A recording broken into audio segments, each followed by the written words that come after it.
Update muna nga tayo sa mundo ng basketball sa Gilas Pilipinas at gayon na rin sa PBA. Justin Brownlee at Jordan Clarkson malaki ang pag-asang magkasama sa Asian Games sa Gilas Pilipinas.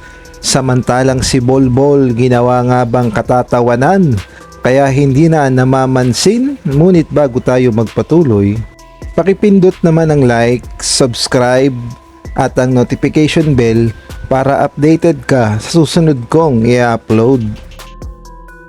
Malaki nga ang pag-asang magkasama itong si Justin Brownlee at Jordan Clarkson sa paparating na Asian Games na mangyayari sa September na gaganapin sa Japan. Kahit nga itong si Justin Brownlee ay aminadong excited siya na makatambal itong si Jordan Clarkson sa Asian Games.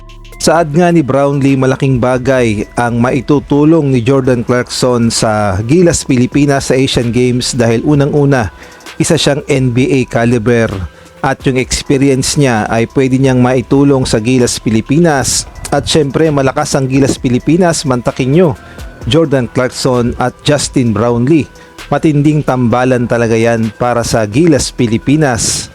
Hindi rin kasi biro ang ating mga makakaharap dahil makakalaban natin ang mga powerhouse sa Asia na kailangang sagupain at kaharapin ng Gilas Pilipinas at mabigat na laban talaga ang Asian Games. Kaya naman kailangan natin ng malakas na lineup at syempre malalakas din na mga import na kagaya na lamang ni Justin Brownlee at ni Jordan Clarkson. Pagdating naman sa availability ni Jordan Clarkson sa Gilas Pilipinas, sa tingin ko ay walang magiging problema dahil si Jordan Clarkson na mismo ang nagpapahiwatig na gusto niyang maglaro sa Gilas Pilipinas sa Asian Games at sa tingin ko naman ay papayagan siya ng management ng NBA sa New York Knicks dahil si Clarkson mismo ang nagre-request na maglaro siya sa Gilas. Samantalang magsisimula na ang FIBA Asia Cup 3x3 2026 na gaganapin sa Singapore at nagpadala nga ng malakas na lineup ang SBP para nga ito sa 3x3 at kinabibilangan nga yan nila Ralph Koo, Chris Kun, Jerick Ahan Misi at Sian Alter. Sila nga ang magre-represent sa Gilas sa Singapore at unang ang makakaharap ng ating Gilas Pilipinas sa April 2 ang Maldives at sunod naman itong Thailand at kung mananalo nga sila dyan ay mag-a-advance sila at makakaharap naman nila ang Chinese Taipei at ang Mongolia. Samantalang maisingit lang natin ang anak ni Justin Brownlee na si Justin Brownlee Jr. na naghalimaw sa NBTC sa kanyang kupunan na Phil-Am Nation Select. Halimaw na talaga ang galawan ni Justin Jr. at pwedeng-pwede na talaga ito in the future na maisabak sa NBA dahil yung mga moves niya ay parang sa tatay niya lang ang galawan. Tignan nyo naman, napakalakas ng mag-dunk at ayon nga sa report ay nasa 6'4 na ang height ni Justin Jr. at kaunti na lamang maaabot niya na ang height ng kanyang tatay at pwedeng-pwede na to sa hinaharap sa NBA o kaya naman sa PBA as import at malay natin pwede rin sa Gilas.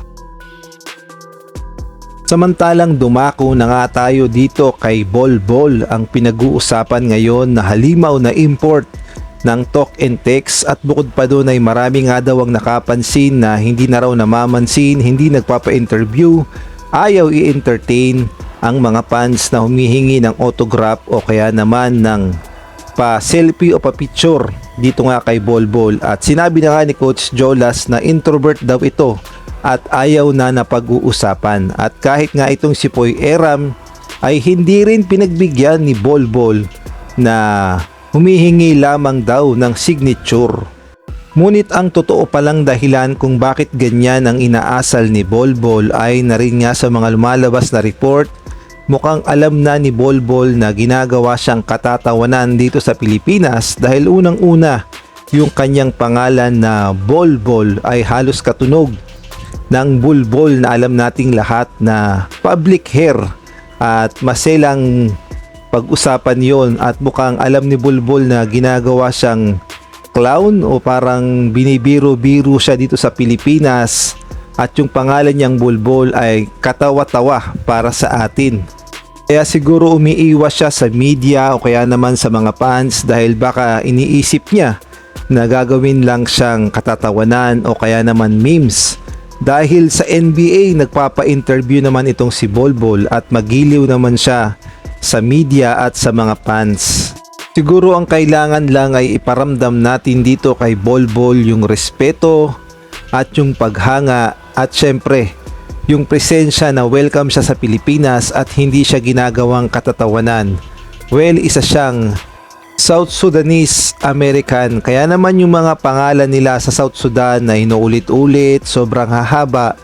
Very common na talaga yon sa kanila at sana pagdating dito sa Pilipinas ay hindi natin pinagtatawanan yung ganong pangalan at respeto lang sana kay Bulbul.